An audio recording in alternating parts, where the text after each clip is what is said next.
Did you know one choke point controls 21% of the world's oil? That's the Strait of Hormuz, a narrow waterway between Iran and Oman where US warships now patrol constantly. Here's why this matters. Iran relies on selling oil to survive economically.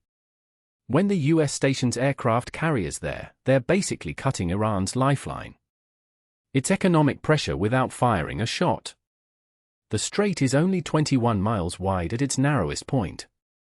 One country could theoretically blockade it, affecting global gas prices overnight. This is why every major power watches it obsessively. Tensions spike when Iran test fires missiles nearby or when US ships get too close.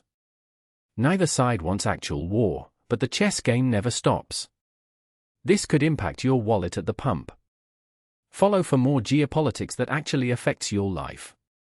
What do you think happens next?